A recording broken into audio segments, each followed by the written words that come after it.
Boa noite, queridos amigos, queridos irmãos que nos acompanham nesse estudo online do grupo Sueli Caldas Schubert.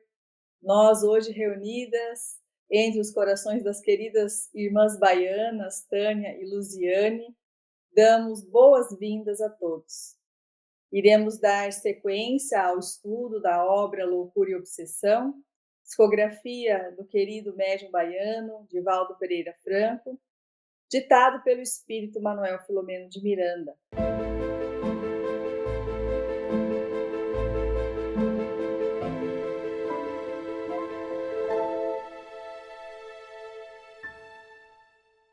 Hoje nós estudaremos o capítulo 3, As Consultas. Mas antes de entrarmos no resumo e após aprofundamentos, convidamos a todos para nos unirmos em oração. Amado Mestre Jesus, queridos amigos espirituais que coordenam este trabalho, o nosso carinho, a nossa gratidão por nos permitirem estarmos reunidos em nome de Jesus, agora já com uma mente mais esclarecida, com a doutrina espírita que pode desvendar tantos mistérios, elucidar tantas questões que nos fazem despertar a consciência. Assim, Senhor Jesus, te rogamos que as suas bênçãos se estendam a todos nós reunidos nesta noite e aqueles que nos acompanharão, para que, unidos por esses laços do seu amor, nos recordemos da nossa missão, da nossa tarefa, enquanto cristãos, nesta nova era, neste mundo que vem nascendo da regeneração. Fica conosco, portanto, te rogamos. Inspira as nossas expositoras desta noite e fica conosco hoje e sempre. Que assim seja.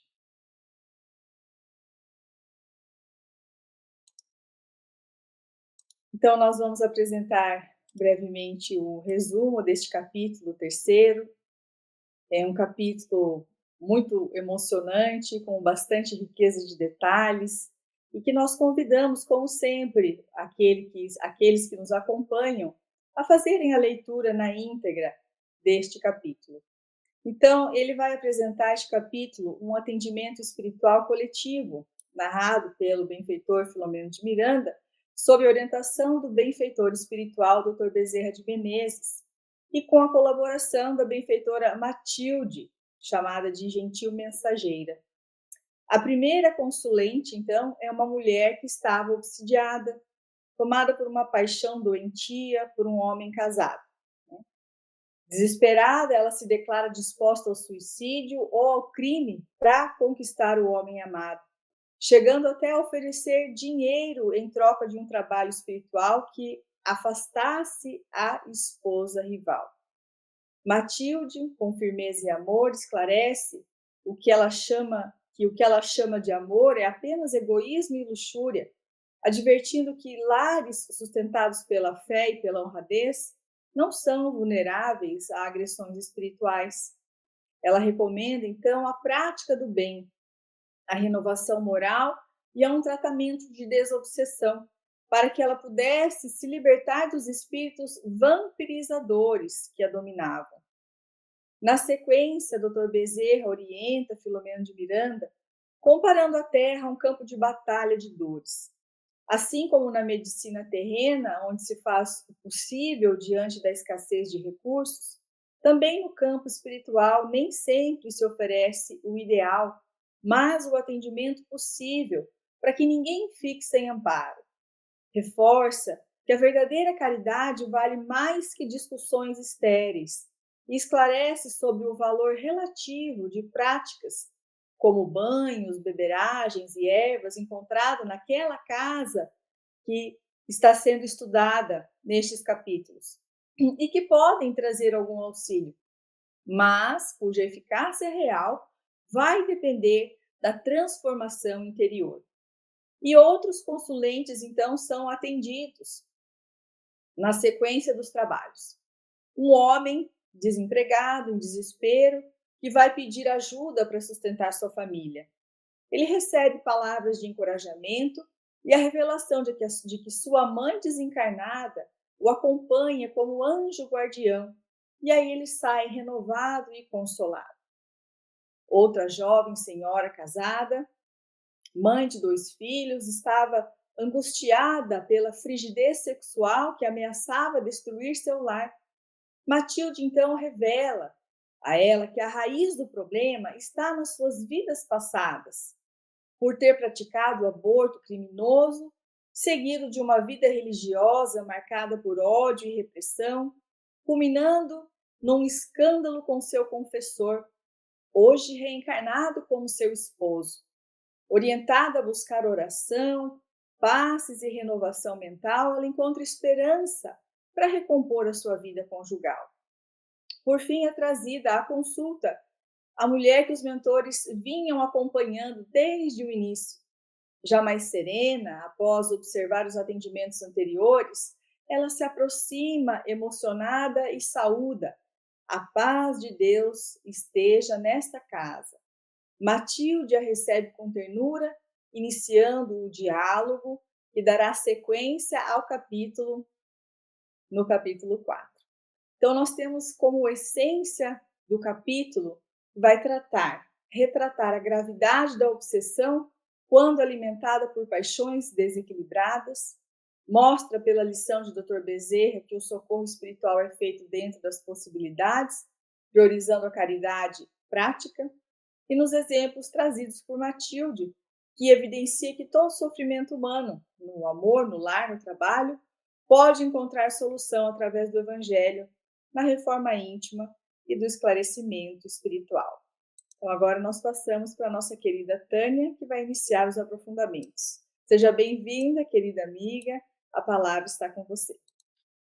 Olá, queridas companheiras de trabalho, as coordenadoras da noite de hoje, Gisele, Luziane, os nossos cumprimentos iniciais e a todos os irmãos que nos acompanham, irmãs, nesse estudo desta maravilhosa obra, Loucura e Obsessão.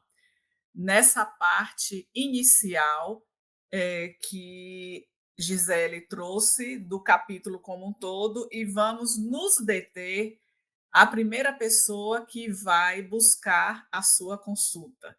Como a Gi trouxe para nós, é alguém que está desejando desfazer um casamento. E as pessoas, elas, quando são impulsionadas por atitudes para que cometam atos que sabemos que são equivocados, é preciso pensar o que motiva essas atitudes. Às vezes, pensa-se que é somente na ideia que perpassa aquela mente que guarda o seu objeto de desejo.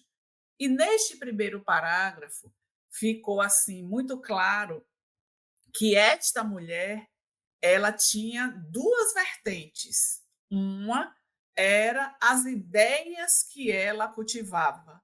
A outra, o intercâmbio psíquico com particularmente duas entidades que foram mostradas pelo Dr. Bezerra de Menezes na análise, no diálogo que ele estabelece com Filomeno de Miranda. E aí, quando nós pensamos na primeira vertente, que é a mente que vai estar direcionando para que exista o intercâmbio psíquico. Porque para a obsessão, nós sabemos que há necessidade de estar plugando uma tomada que se liga à outra. Então, nós vamos ter, teoricamente, na maioria das vezes, duas pessoas ou mais envolvidas, ou espíritos, porque a obsessão, nós sabemos que pode existir também entre encarnados, e na maioria das vezes, o que se encontra é do desencarnado na direção do encarnado. Então, quando nós pensamos na mente que gera as ideias, sabemos que quem pensa é o espírito, é o ser inteligente, ele que formula e traz até o nosso corpo, por meio do perispírito, todas essas ideias que perpassam na mente. E aí nós vamos perceber que esta conduta mental que vamos adotar ao longo da nossa existência, ela pode cultivar ideias boas e ideias que não são tão boas. E quando nós observamos o caso em tela, ela estava com as ideias elaboradas de destruir o matrimônio para poder atingir o seu objeto de desejo. Então, toda ideia que nós alimentamos de ciúme, de inveja, de irritabilidade, de raiva, essas ideias, elas vão impregnar o nosso sistema nervoso. Esse sistema nervoso, com as vibrações deletérias, vai bloquear as nossas energias e ficaremos impedidos de ter uma sintonia que possa permitir a onda de bem-estar, de alegria de viver, o bom ânimo. Então, é preciso cuidar, independente deste processo obsessivo, daquilo que paira em nossa mente. Mas Filomeno de Miranda fala que essas nuvens que perpassavam escuras na mente desta que buscava o atendimento na instituição de matrizes africanas, que é onde perpassa ao longo da história desta obra, também era motivada por um intercâmbio psíquico. E aí nós vamos pensar já em outros estudos, trouxemos vários dos coordenadores, porque Filomeno de Miranda está a todo instante trabalhando sobre a questão da obsessão, da desobsessão, e parece que estamos repetindo o conteúdo que já foi abordado anteriormente. Mas eu sempre digo, nunca é demais voltar aos conceitos que Allan Kardec nos apresenta relativo a esse estudo. E eu gosto muito do que ele traz em A Gênese, lá no capítulo 14, quando o capítulo é sobre os fluidos, mas ele vai ter um tópico que é intitulado Das Obsessões. E lá ele vai dizer que pululam em torno da Terra os maus espíritos em razão da inferioridade moral nossa.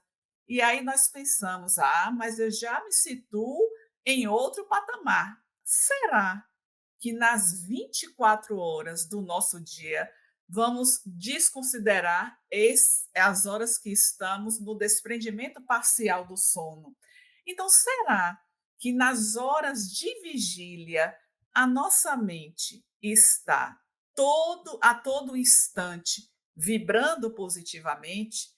Nós sabemos que não conseguimos, de fato, manter a todo instante esta vibração positiva. Por quê? Lidamos com situações desafiadoras, alguém chega e nos traz uma notícia que nos entristece. Então, é impossível, nesta condição humana de humanidade que nós vivemos, habitando este planeta, que tenhamos esta vigilância para mantermos este pensamento o tempo inteiro positivo. Mas como já estamos com a nossa consciência desperta, o que é que vai trazer enquanto recomendação para nós? Caiu a vibração, vamos torná-la mais elevada. E aí é onde vamos trabalhar com vontade, com esforço e perseverar para não permitir que esta vibração, que esta onda, que a nossa mente esteja sendo povoada pelas nuvens escuras, conforme foi a descrição desta pessoa que buscou este atendimento. Então, a obsessão, Kardec também vai estar definindo como sendo essa ação persistente que um espírito vai considerando a obsessão de desencarnado para encarnado.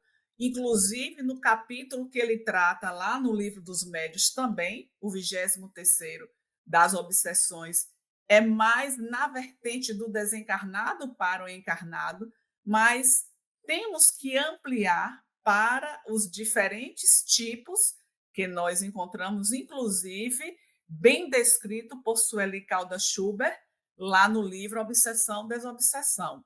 Então, essa ação persistente deste espírito que vai exercer sobre o indivíduo. E aí vamos pensar na ação mental. Como é que ela consegue, de fato, fazer com que o indivíduo ele fique envolto nessa vibração que vai aumentando e ele de alguma maneira, tenta controlar inicialmente, mas ele vai se deixando envolver exatamente por conta das suas vivências cotidianas, das suas dores, dos seus desafios, dos obstáculos que se depara. Aí vemos que esta ação mental que vai chegar na direção do indivíduo, pensemos no psiquismo, neste psiquismo que é o que vai alimentar os seres, sejam eles encarnados ou não. Então, esta ação mental na direção do indivíduo que não dispõe das defesas. Quais são essas defesas? É a nossa forma de agir, é a nossa forma de pensar, é tudo quanto nós estamos diariamente laborando em nosso cotidiano. Então, se chega uma ação mental para poder nos constranger numa forma de pensamento que encontra a sintonia conosco, eu estou sem as defesas, sem as resistências. Então, esta vibração, este psiquismo que vem na direção da minha mente, ele vai encontrar a brecha para poder atuar. E esta atuação pode desencadear um processo de adoecimento físico, um processo de adoecimento emocional, um processo de adoecimento espiritual, porque a obsessão é um adoecimento da alma que precisa de um tratamento. E nós vamos ver mais adiante nesta obra as diversas atuações do mundo espiritual para poder estar levando a estas pessoas acometidas pelas mais variadas circunstâncias um processo de tratamento que vai na gênese, que vai na sede, aonde a alma encarnada, conforme a definição de Kardec, espírito que está em processo de amadurecimento.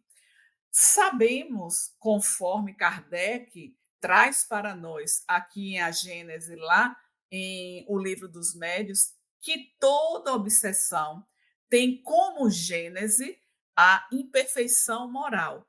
E há uma ligação desta vítima, porque chamamos de vítima aquele que sofre a constrição do espírito. Ele hoje é a vítima, mas anteriormente ele foi o algoz. E aí nós vamos ver, o próprio Allan Kardec vai sinalizando que este perispírito, a ação é perispírito a perispírito. Então, é o perispírito do obsessor que vai na direção do perispírito do encarnado e vai formar como se fosse uma teia. Isso nos faz lembrar a própria capa do livro Grilhões Partidos, quando nós temos aqueles grilhões e que são difíceis de desfazer a depender do estado em que se encontre. E neste caso, foi muito bem descrito pelo Dr. Bezerra as duas posições destes dois espíritos que estavam atuando na mente desta mulher. Um deles, e aí nós vamos perceber que o grau desta obsessão já estava avançado, já era uma subjugação, porque um atuava na mente, fazendo o quê? Com que ela desejasse aquele que era o seu objeto, o homem casado. Então, ele levava a mente da mulher, nos clichês, a ideia de que ela ia conseguir aquele homem. E, ao mesmo tempo em que ela parecia que conseguiria estar com ele, aparecia a esposa, e aí é onde ela criava e alimentava esta vibração de ódio que permitia uma ação mais direta do espírito. O outro atuava no aparelho genésico. Então, aí é onde nós vemos, né, mais de perto a subjugação. Quando nós falamos de subjugação, lembramos sempre que alguns têm a ideia de que o espírito toma conta do corpo daquele indivíduo, e não é nada disso que acontece. Lembrando que o processo é a aproximação perispírito a perispírito, e o indivíduo que está sendo obsidiado no processo da subjugação, ele vai perder a vontade, ele não tem mais discernimento para poder fazer as escolhas, porque a sua mente ela está dominada pela mente do espírito que está envolvido nesse processo. Então, vejam que, neste caso, nós temos a atuação, pelo menos relatada pelo doutor Bezerra de Menezes, de dois espíritos atuando, um no aparelho genésico, outro na mente.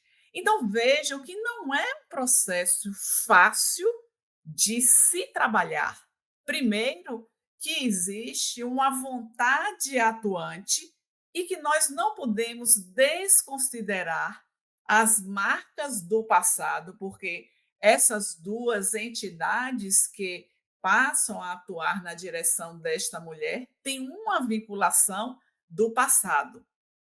E aí nós vemos nas obras do próprio espírito Manuel Filomeno de Miranda, pela psicografia do nosso querido tio Divaldo, que muitas destas condições que envolvem os prazeres sexuais, os amores descontrolados, eles estão ligados a este processo obsessivo, porque nós manifestamos um desejo e que eles vão, através deste desejo manifesto, plugar, sintonizar e começar a lançar as ideias. Não imaginemos que um processo de subjugação ele começa lá na atuação direta. É um passo a passo. É diferente do que nós encontramos na obra Grilhões Partidos, quando Esté, em sua festa de 15 anos, o espírito que consegue encontrar aquele com o qual ele fez a promessa de atender a sua mãe e sua irmã se de fato morresse na guerra, então ele estava, a consciência de culpa permitiu essa aproximação, então naquele momento ele se vincula a Esté e tem todo esse processo, mas não é de imediato que acontece o processo da subjugação, porque toda obsessão ela começa com a simples sugestão.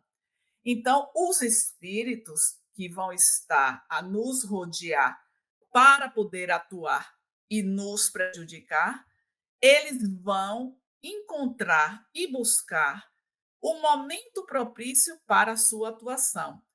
Quantas vezes no nosso dia a dia surgem ideias em nossa mente?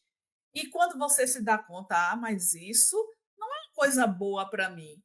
E aí você imediatamente refuta. No processo obsessivo, eles estão lançando as ideias, e aí hoje, não, eu não acolho. Amanhã, não, eu não acolho. Na próxima semana chega a ideia, mas na próxima semana aconteceu algo que me deixou mais para baixo.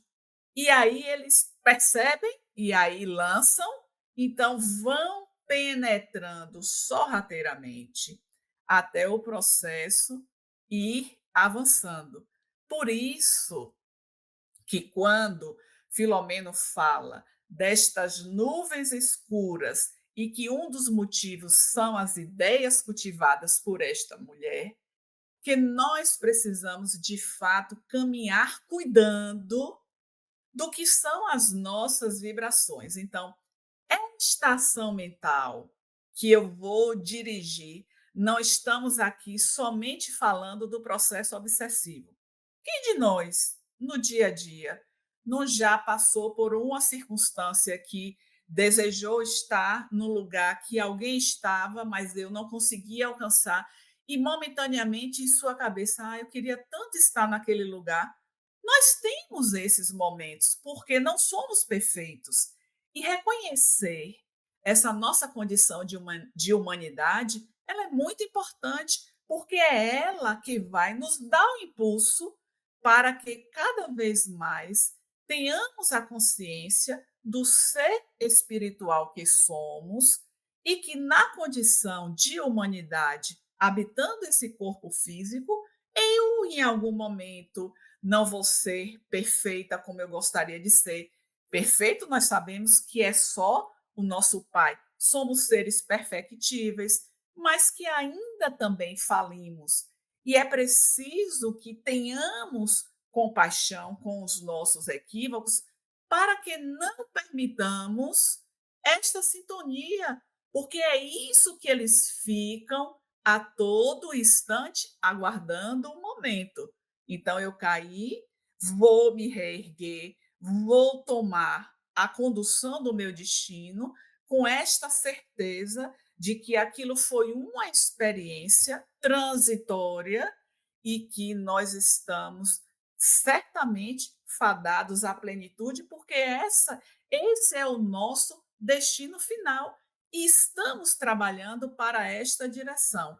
Então vejam que dois espíritos atuavam nesta direção, encontraram o plug, a sintonia para poder fazer esta estabelecer este campo de ação e que neste relato, certamente, já um relato mais aprofundado, que perpassou por outras circunstâncias. E vejam, esta mulher, ela foi direcionada a este local e recebeu uma orientação que foi muito precisa, que será falada posteriormente.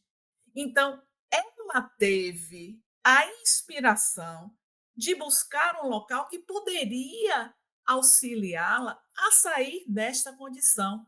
E aí vamos pensar em quantas situações também vividas por nós já fomos intuídos, já fomos direcionados para pessoas. Quantas vezes, do nada, nós estamos passando por momentos mais delicados, a gente recebe uma mensagem de alguém que talvez há muito tempo a gente não tenha nem tido contato com essa pessoa, e ela passa lá uma mensagem: lembrei de você agora, você sai deste psiquismo, desta zona que a vibração não estava muito boa, e aí vai ser invadido por um bem-estar, por um bom ânimo. Olha, ele lembrou de mim. E eu saindo desta vibração, eu posso estar permitindo, naquele momento, que haja uma atuação mais efetiva dos nossos protetores, anjos guardiães, para que, de fato, não estabeleçamos um aprofundamento maior neste processo obsessivo. Então, muito cuidado com estes amores descontrolados, com estes prazeres, com estas sensações que movem a máquina humana, mas que também é um plug perfeito que vai permitir essa atuação com a espiritualidade inferior. A questão do poder, a questão do dinheiro, vaidade, orgulho, presunção, egoísmo, são as portas que se abrem a essas tomadas que vão estabelecer estas conexões. E aqui nós vemos que esta mulher, ela estava sendo orientada, mas não conseguia a sintonia, porque tinha todo um amparo, uma proteção daquele lar que vibrava em outra direção. Se o homem vibrasse, sintonizasse com ela, aí seria o conúbio perfeito. Então, o quanto nós precisamos cuidar de nós mesmos e do ambiente familiar para que esta proteção ela se torne mais efetiva, porque no nosso lar, geralmente, na maioria das vezes, nós não estamos sozinhos. Nós compartilhamos a convivência com outras pessoas, seja com pais, mães, irmãos, companheiros, filhos, filhas. Então, cada um carrega sua história espiritual, mas um processo obsessivo de um membro da nossa família diz respeito a nós. O conjunto, ele é responsável. Quando nós vamos lá, inclusive, para Grilhões Partidos, no prefácio nós temos obsessor, obsidiado e grupo familiar. Ou seja, há um conjunto, mas o trabalho, ele é íntimo. Ele precisa ser visto, cuidado e com o nosso pensamento, nós temos a chave para poder não permitir a ação. Uma vez acontecendo a ação obsessiva, nós precisamos trabalhar na direção do tratamento das obsessões, que não é o foco agora do nosso aprofundamento. Mas não nos esqueçamos que essas brechas que nós podemos estar oferecendo nas mais diferentes circunstâncias da nossa existência vai fazer com que este campo perispiritual ele esteja aberto a esta intervenção.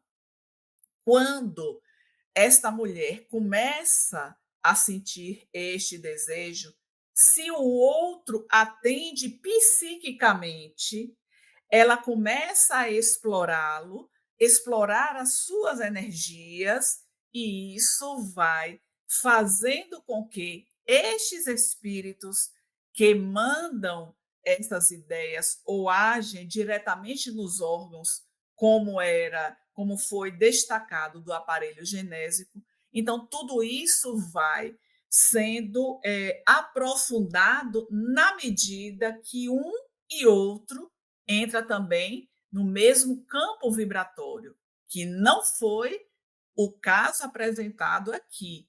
Há uma proteção deste núcleo familiar, que Luziane tratará um pouco disso, né, nos seus aprofundamentos. Então, o que é que nós precisamos sair daqui nesta parte inicial, entendendo do processo obsessivo? Todos nós estamos sujeitos. E vamos lembrar, gostamos também de trazer sempre a informação que parece que a obsessão vai acontecer porque é um desafeto que vem cobrar. Não necessariamente. Allan Kardec e Manuel Filomeno de Miranda nos assinala isso. Existem espíritos que estão infelizes e que, por conta deste campo vibratório por onde eles transitam, eles vão querer também a nossa infelicidade. Não tem uma ligação direta. Ah, foi alguém do passado que eu machuquei, que eu magoei, que eu roubei. Não necessariamente. Uma parte do processo obsessivo está relacionado, sim, aos nossos desafetos que convivemos em outras experiências ou até na própria experiência atual, como a gente vê no caso de grilhões partidos. Porém, nós também temos essa horda de espíritos que são infelizes, que vivenciam as suas dores, e quando estão em nosso entorno, que encontram a oportunidade de estar levando a nós a infelicidade, eles também irão atuar sobre o nosso psiquismo. Então, eu finalizaria esta abordagem trazendo para nós a importância deste cuidado que precisamos estar trazendo aos nossos dias com o que nós pensamos, com o que nós alimentamos de ideias, porque às vezes a gente pensa e logo deixamos o pensar. A benfeitora Joana de Ângeles, no livro Plenitude, diz que por dia transitam em nossa mente cerca de 60 mil pensamentos. E aí vamos pensar assim, de uma maneira geral. Nós não conseguimos ter o registro de tantos pensamentos no nosso dia, mas aquilo que nós conseguimos trazer à nossa consciência, se fôssemos fazer, colocar na balança, estamos mais alimentando e cultivando as ideias nobres, os pensamentos otimistas ou não? O que pesa mais? O que pesar mais é aquilo que nós vamos estar sintonizando, vibrando. Então, que possamos cuidar deste nosso psiquismo, destas nossas ideias, porque todas as nossas ações, elas têm início com aquilo que nós vibramos. Então, estas são as nossas considerações. Agradecemos mais uma vez a Deus a oportunidade de estar aqui compartilhando com vocês deste momento. Nós que agradecemos, Tânia, é sempre uma alegria, um prazer te ouvir. Eu digo, você é uma professora nata. Obrigada pelos esclarecimentos. Agora nós passamos a palavra para a nossa querida Luziane, que vai continuar os aprofundamentos. Bem-vinda, querida amiga, a palavra está com você. Muito obrigada, nós cumprimentamos você, Gi, a querida Tânia. É muito especial estar aqui com vocês nessa noite de aprendizado. Cumprimentamos a todos que estão aqui no chat, já trazendo as suas mensagens, que estão aqui acompanhando nesse momento, mas que também vão acompanhar posteriormente. Que essas reflexões possam tocar o nosso coração, porque essa é uma obra primacial. O livro espírita, ele tem a funcionalidade de nos esclarecer, de nos consolar, de ser um amigo que está ao nosso lado, para aproveitando ou esperando a oportunidade para que possa nos atender diante das nossas necessidades. Então, esse livro do Manuel Filomeno de Miranda, pela mediunidade abençoada do nosso tio Divaldo, tem muitas lições. E a gente ouviu a Tânia falar com propriedade, trazendo no didatismo essa explicação da obsessão. Me recordei muito do tio Divaldo, porque ele dizia que nós falamos pouco sobre obsessão e que precisamos falar mais. Por quê? Para que a gente conheça esses meandros dessas influências, para que a gente possa, diante de fatores tão firmes, tão incisivos, que influenciam a nossa capacidade de pensar, a nossa vontade, aquilo que vem de dentro de nós, o que é a nossa essência. Então, nós temos de conhecer, para que tenhamos instrumentos também para conseguirmos lidar com tudo isso. E a fala da Tânia foi nos trazendo a lembrança de vários fatores, dentre eles um momento muito emblemático de Jesus com seus discípulos, em que o mestre questionou para os apóstolos o que achavam, o que diziam a respeito dele. E muitas foram as palavras, dizendo até mesmo que talvez ele fosse Elias, que fosse, enfim, foram muitas as palavras para tentar descrever Jesus.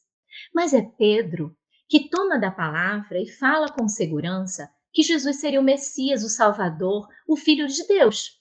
E que ali estava, obviamente, para trazer a mensagem redentora grandiosa.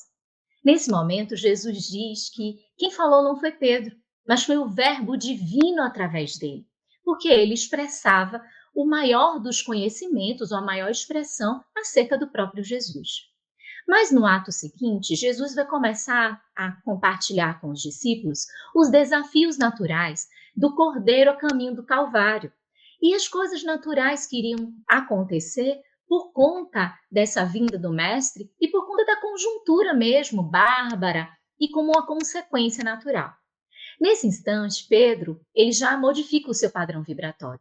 Ele é tomado por algumas emoções e ele volta-se para Jesus e diz que não vai permitir que isso aconteça.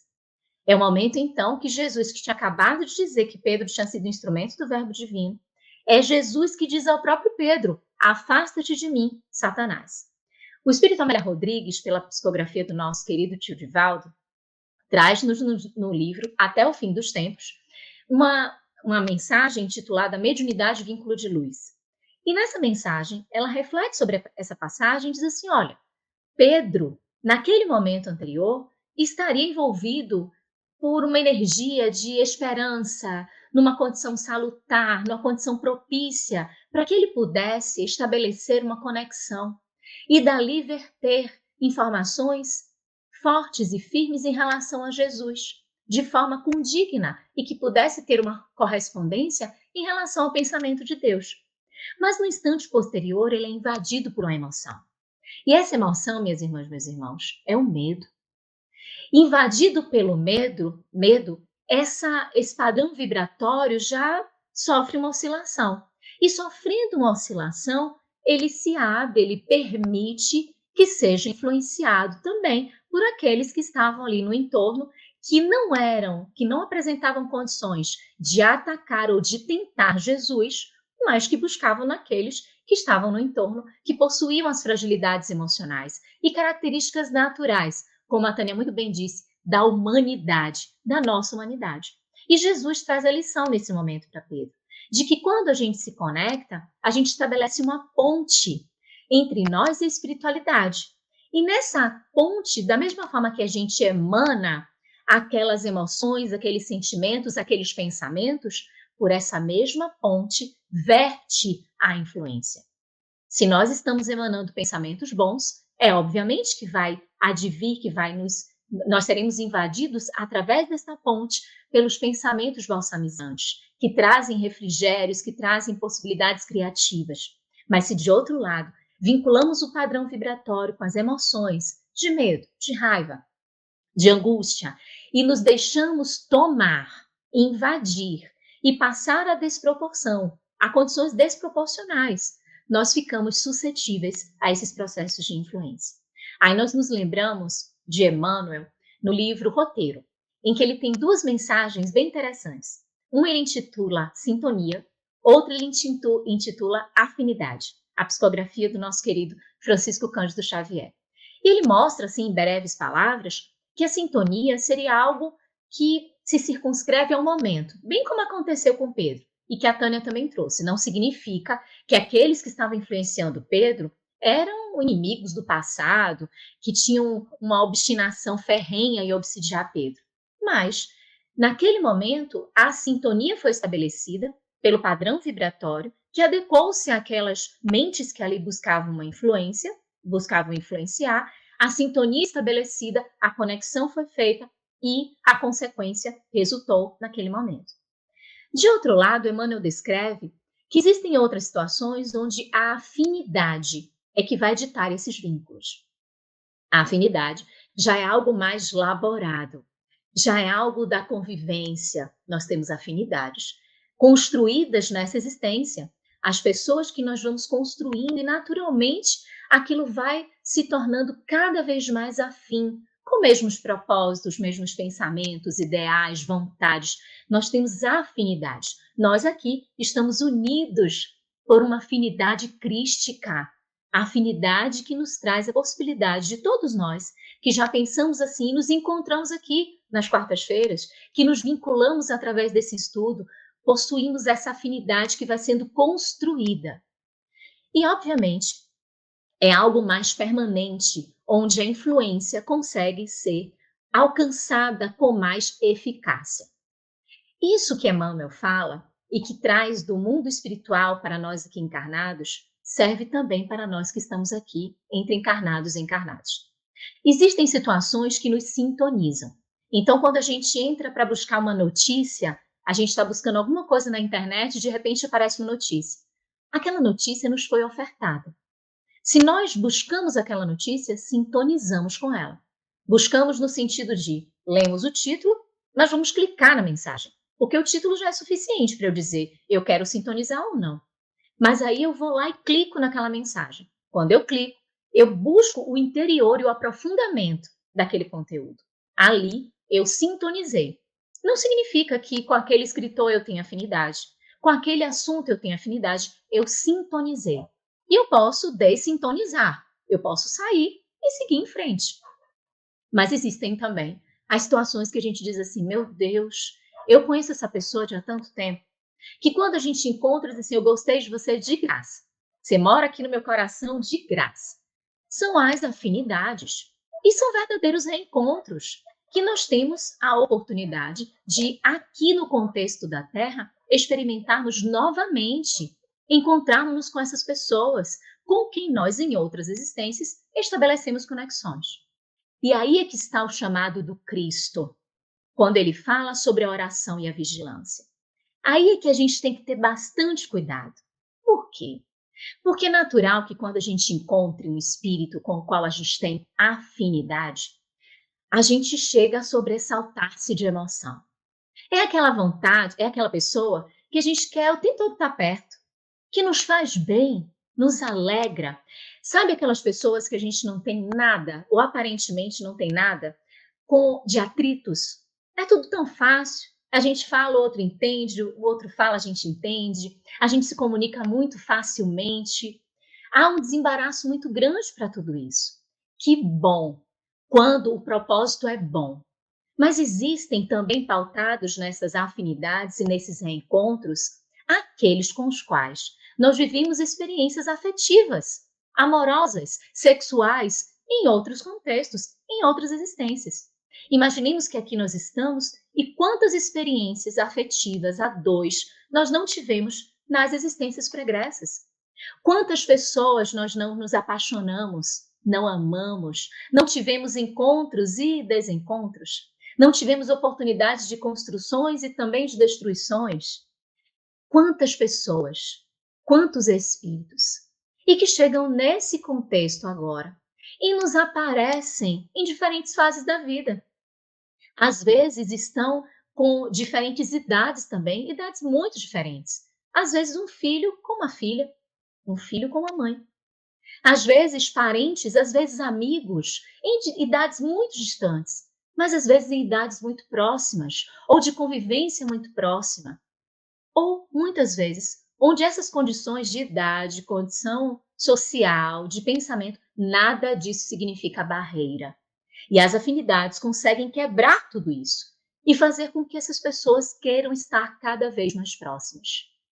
Acontece que aí vem uma coisa que eu falo muito para a juventude, porque a juventude não é só da juventude isso não, é uma característica muito presente. A liquidez nas relações, a forma líquida de se observar o outro, de lidar com o outro. Agora eu quero, agora eu não quero mais não. Agora eu estou com vontade, agora eu não estou mais não. Eu empreendo todos os esforços para buscar o objeto do meu desejo. Eu quero aquela pessoa. E eu empreendo todos os esforços para conquistar aquela pessoa. E depois que aquilo acontece, já não quero mais não, era isso, não quero mais. Enquanto que as consequências advêm de muitas vezes interferir, como nesse caso do texto, caso verídico, interferir numa estrutura familiar organizada, projetada, que já traz o aprendizado, as consequências de um lar seguro e equilibrado, por um simples desejo. Mas que na hora que se está desejando, imagina-se que é a principal coisa da existência, que nada mais vai fazer sentido. E aí é que os espíritos, ou por sintonia ou por afinidade, eles encontram ensejo e começam a nos sugerir: será que essa pessoa não é a pessoa que você viveu uma grande história de amor no passado? Será que essa pessoa não é a pessoa que você está esperando? Não é a pessoa que você está buscando? Começam a mexer com as nossas carências, com as nossas fragilidades e vão incutindo em nós ideações e nós vamos acreditando. Não é que, minhas irmãs, meus irmãos, aquilo que está dentro de nós não seja verdadeiro. Por isso que a gente começou falando de afinidade. Não quer dizer que aquilo que a gente nutra pelo outro, que está ali diante de nós, que está sendo objeto do nosso desejo, não significa que não tenhamos uma afinidade verdadeira com aquela pessoa, mas é algo que eu digo para a juventude. Vocês já pensaram? Se todo mundo que a gente tiver afinidade e todo mundo que a gente reencontrar das outras existências, nós nos relacionarmos afetivamente e sexualmente e mais intimamente, onde é que isso vai resultar? É onde a humanidade caminha nesse momento de escândalo, de transição planetária, de valores que se entendem que podem ser estremecidos, trazendo para si cada vez mais inseguranças, trazendo para si cada vez mais fragilidades, porque como diz a benfeitora Joana de Ângeles, a busca por uma satisfação, por um desejo e por uma satisfação sexual é igualzinho a estarmos com muita sede e buscarmos a água do mar para saciar a sede. Uma água salgada. Nós vamos beber a água salgada. Vai passar a sede? Não vai aumentar a sede. E se tivéssemos condições de abrigar o mar todo dentro de nós iríamos consumir o mar inteiro. Iríamos continuar com sede. Acontece que quando vamos enveredando nesses processos de dominação, de aspectos que vão atendendo aos desejos, perdemos o discernimento e ficamos livres no sentido do pensamento, ficamos entregues, melhor dizendo, ficamos completamente entregues a essas influências. Então, não são todas as pessoas com as quais nós temos afinidades que vamos nos relacionar afetivamente. E, para tanto, precisamos ter responsabilidade. A benfeitora, no livro Adolescência e Vida, mas também no livro Constelação Familiar, ambos pela psicografia do nosso querido tio Vivaldo, nos alerta acerca da oportunidade da construção da família desde o momento do namoro, desde o instante que estamos nos encantando pelo outro.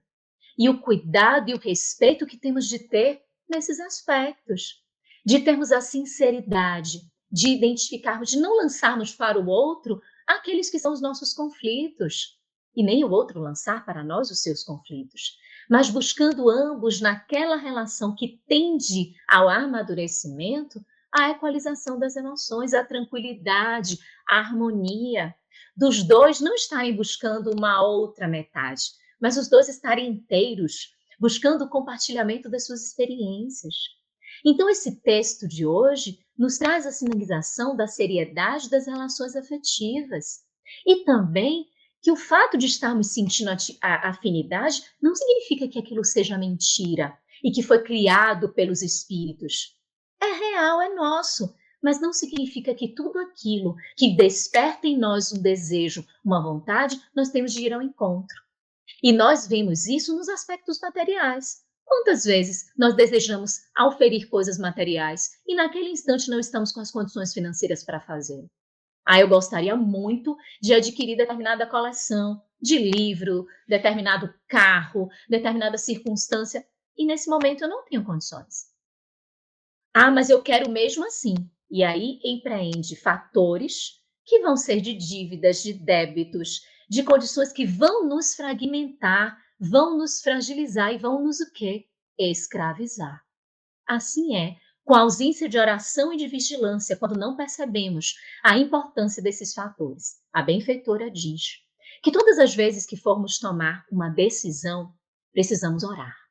Então, quando estivermos imbuídos principalmente dessas coisas assim, que vêm do nada e que tem que ser feito naquela hora. E a sociedade está muito assim, né? O imediatismo. É agora ou nunca mais. E parece que o mundo vai se acabar se a gente não conseguir esperar um pouquinho, se a gente não conseguir lidar com aquilo com mais tranquilidade, se a gente não tiver mais previdência. Não. É tudo imediato, é para o agora, é para o antes de ontem. É uma ansiedade que nos consome e aí a gente abre as portas tranquilamente para essas influências. Então, o que a benfeitora diz?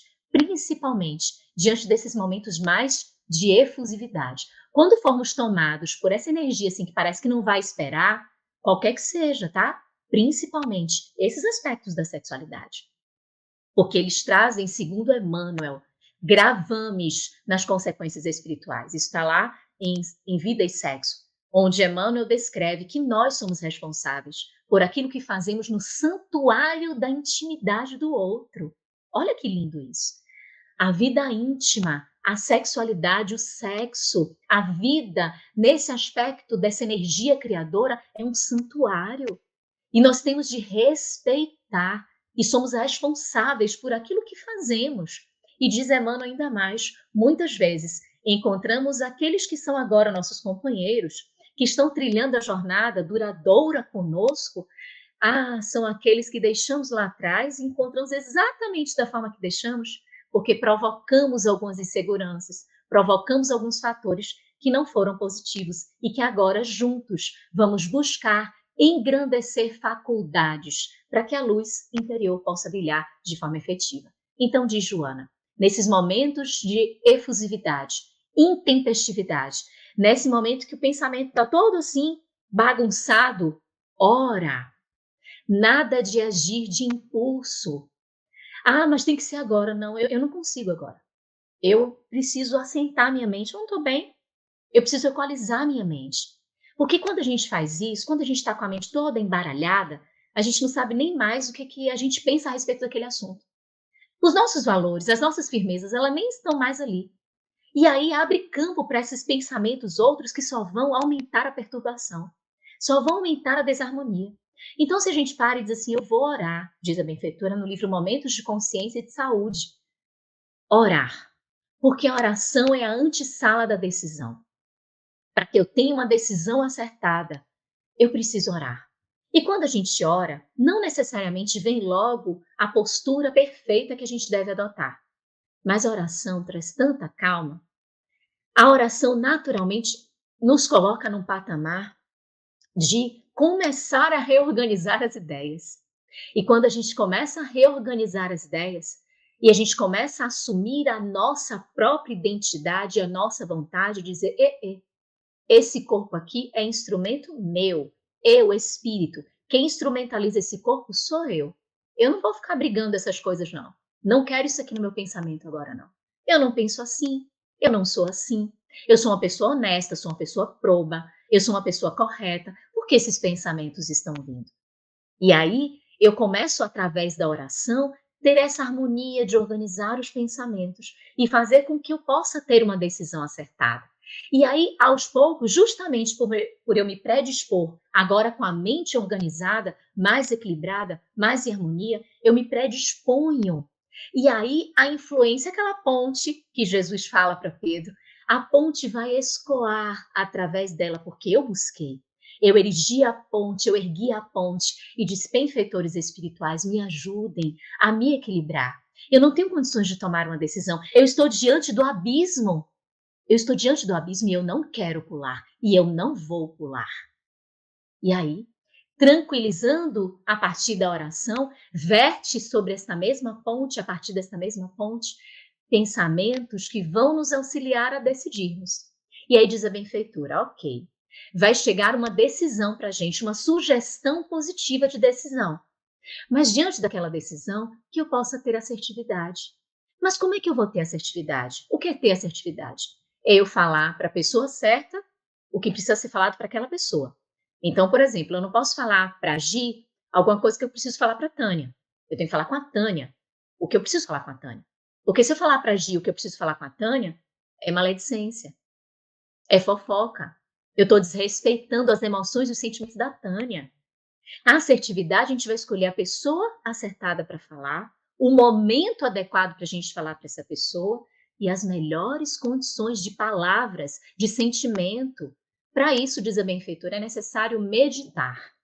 Meditemos para que a nossa decisão possa ser assertiva e para que a gente não ouça, tudo bem, Luziane, você estava com a razão, mas você perdeu a razão porque você falou com outra pessoa, ou você falou no lugar que não era devido, você falou na frente de todo mundo, você perdeu a razão.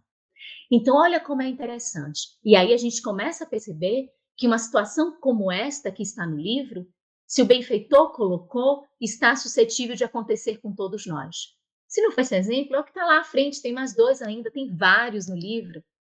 Alguns desses exemplos que aconteceram com eles, e nós estamos suscetíveis também que nos aconteça, porque também nós temos emoções, fragilidades, carências que podem ser lidadas com esse aspecto.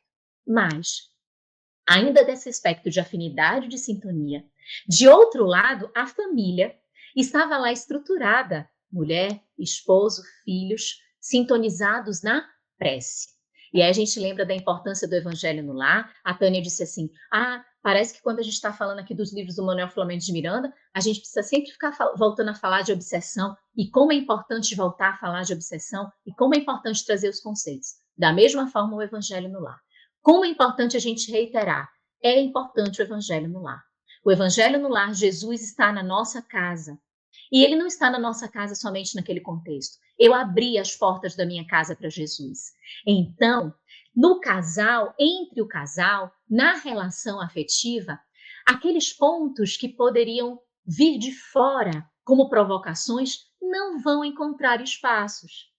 Seja o ciúme, seja a inveja, seja a provocação, aquelas coisas que vêm de fora para trazer discórdia ao relacionamento, principalmente ao relacionamento duradouro, principalmente ao relacionamento estável, onde os dois estão buscando ali a partir de esforços.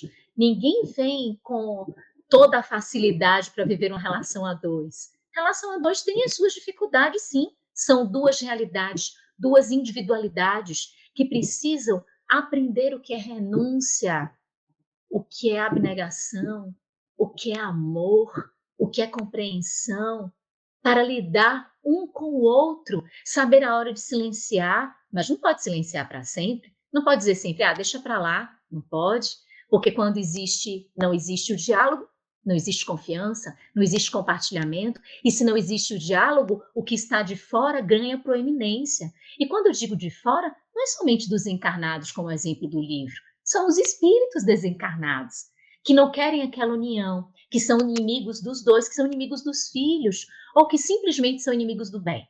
Porque aquele casal ali, aquela família, professa, busca na sua vida, quando a gente diz professar, é praticar, pratica na sua vida os bons costumes, as coisas certas, o bem, eles se ocupam do bem, então tem ataques que são naturais. Mas se os elementos da família estão fortalecidos por Jesus, pela presença de Jesus, pode até as coisas estremecerem, porque é natural. Por exemplo, se essa esposa, nesse exemplo, ela fica sabendo dessa investida, claro que ela vai se incomodar, claro que ela não vai gostar, mas como é que ela vai lidar a partir disso, a partir dessas investidas? Como é que ela vai olhar para essa pessoa? Ela vai trazer isso para dentro do seu lar? Ela vai incrementar uma discórdia? Ela vai ser a ponte que vai estabelecer dela que está lá fora para quem está dentro essa confusão? Ou ela vai ter serenidade e pensar como Bezerra de Menezes convida o Manuel Filomeno, porque Manuel Filomeno estava começando a julgar, né? Começando a criar ali uma animosidade, e o benfeitor diz, olha essas duas identidades, ela está sendo influenciada, e a gente começa a se compadecer. Então essa mulher, ela vai, com a oração, com a presença de Jesus, ela vai pensar o quê? Olha, muitos de nós vivemos experiências, nós somos espíritos milenares, e vivemos muitas experiências. Será que essa senhora não tem uma afinidade com meu marido? Mas nesse contexto aqui, sou eu que estou casada com meu marido.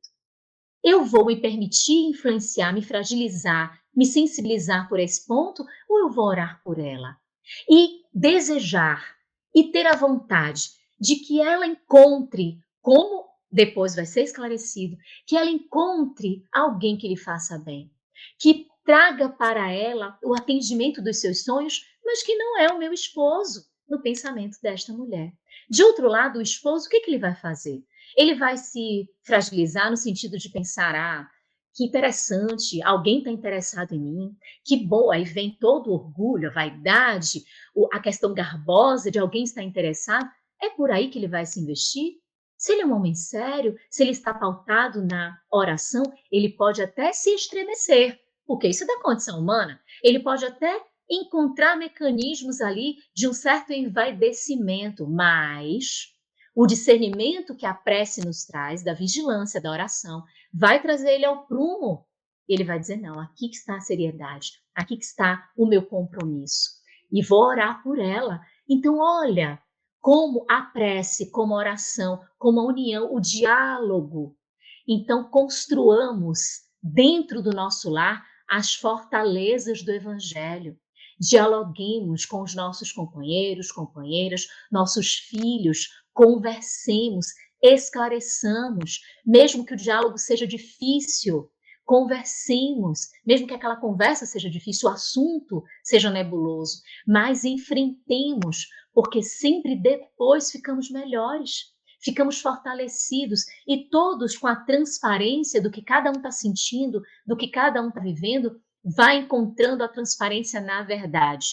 E essa ponte que Jesus disse a Pedro vai sendo fortalecida, não somente dos indivíduos, mas do grupo familiar, que vai tendo essa pedra angular onde pode se depositar todos os demais processos que vão ser da lida e do enfrentamento daquele núcleo familiar. Então, essa página tão linda do benfeitor, sobre essa mediunidade entregue, essa mediunidade linda do nosso tio Divaldo, são sinalizações importantes para a nossa vigilância, para a gente cuidar do nosso dia a dia, cuidar da nossa família, cuidar do nosso pensamento, porque nós temos o amparo de Jesus se abrirmos o coração e a mente para que ele sempre tenha guarida.